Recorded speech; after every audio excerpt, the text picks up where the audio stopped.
Hi, I'm Martin Godelie. I'm a family physician. I've been here in the Norfolk area for about 15 years.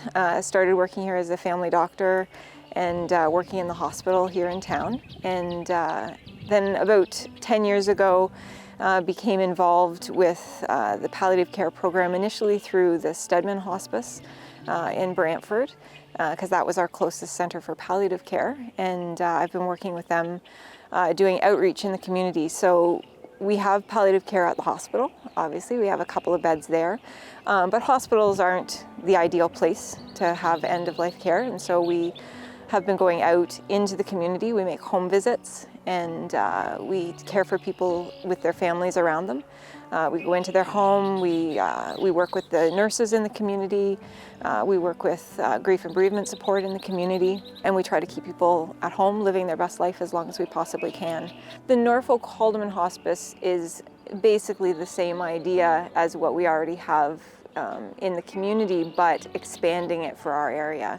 So like every part of the healthcare system right now, we're strapped, we're short of people, and people in rural communities unfortunately often have to go places to receive the care that they need. Ideally, we like to keep people home. We like to give them the care that they want at home, and that's where people want to be. Even for end of life, most people want to be in their own homes. So we certainly want to expand our services in this area through outreach and grief and bereavement support so that we can support people at home.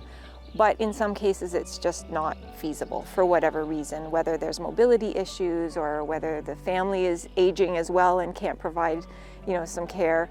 And so we want to have something close to home that's convenient for family, that's in the home environment. We have a beautiful county. Why wouldn't people want to stay here?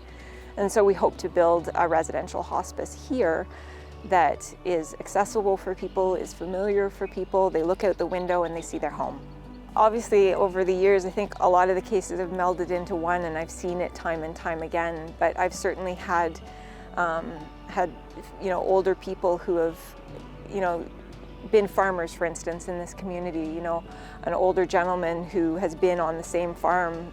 I had one person who actually was born in the farmhouse that they were living in, and we went out to the farmhouse and we saw them there. Their kids had moved home to help to take care of them, and so in that scenario we were able to keep them in their home. So they were born and they died in the same location, and that's pretty amazing to be able to offer people. At the same time, we've had people that, again, as I say, sometimes for whatever reason you can't keep them at home.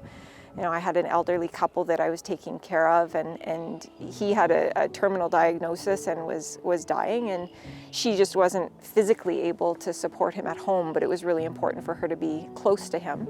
The family were able to help her to get up to the Brantford Hospice, was where he went. And we had a room that was private. It had a nice view of the garden there.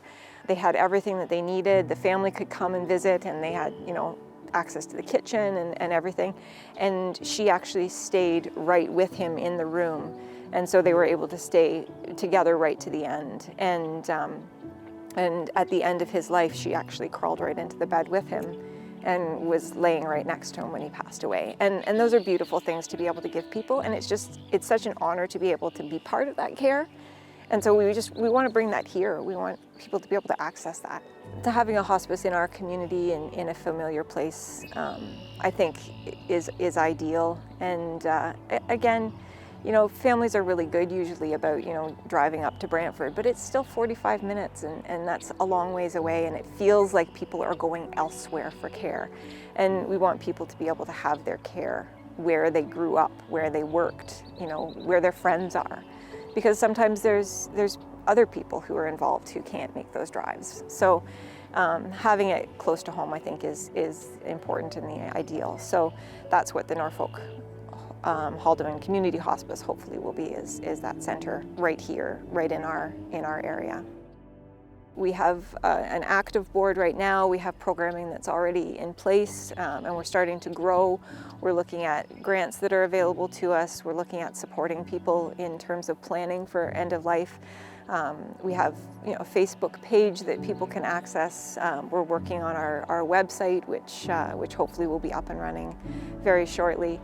And our goal is a 6 to 10 bed residential hospice right here in Haldimand, Norfolk, that's available for our people.